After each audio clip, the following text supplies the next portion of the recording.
आज की क्लास में मैं ऐसे दो प्रीपोजिशंस की बात करूंगा जिनको जब आप प्रोनाउंस करेंगे तो बिल्कुल सिमिलर साउंड देते हैं, लेकिन जब हम उनको सेंटेंसेस में यूज करते हैं तो उनकी मीनिंग एक दूसरे से बिल्कुल अलग होती है। मैं डिस्कस करने जा रहा हूं इनके डिफरेंसेस के बारे में, इनके डिफरेंट यूजेस के बारे में।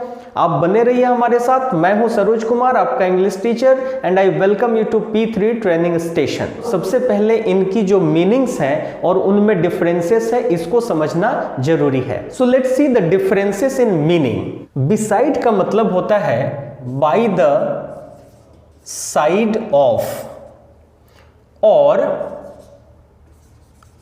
आउटसाइड, और दूसरी तरफ बिसाइड्स का मतलब होता है in addition to. In addition to का मतलब हुआ अतिरिक्त।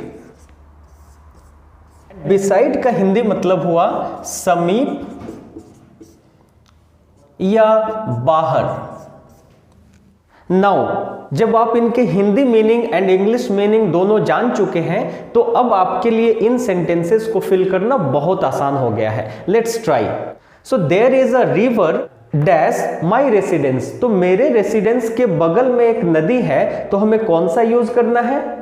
बिल्कुल सही गेस किया आपने, हमें बिसाइड यूज करना है। So there is a river beside my residence.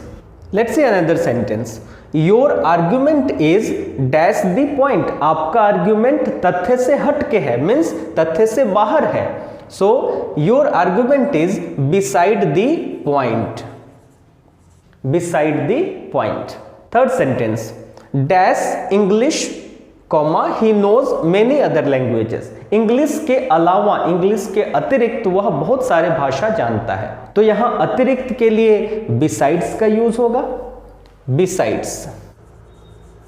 Now this sentence is complete. Besides English, he knows many other languages. Students, अगर आपने ये डिफरेंसेस समझ लिया और उस पर एक्सरसाइज भी कर लिया तो एक छोटा सा एक्सरसाइज और मैं आपसे करवाऊंगा जहां पे ऑलरेडी बिसाइड्स या बिसाइड का यूज किया हुआ है। आपको देखना ये सेंटेंसेस करेक्ट है या इनकरेक्ट है और क्या करेक्शन की जरूरत है। Let's see first sentence, he sat besides me.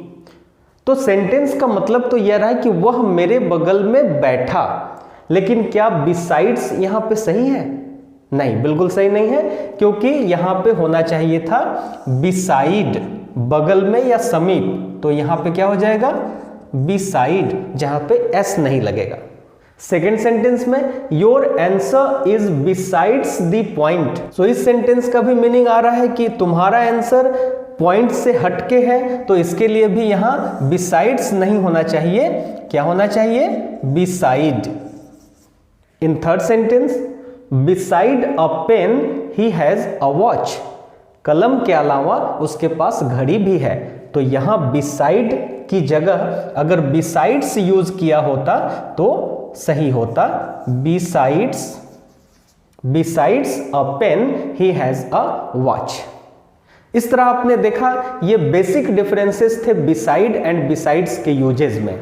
So I hope you are not going to make further mistake while using these two prepositions। ऐसे ही छोटे छोटे ग्रामर के टॉपिक्स में मैं सिंपल एंड इजी लैंग्वेज में आपके लिए वीडियोस लेके आता हूं। Please subscribe this channel and thanks for watching me. Thank you.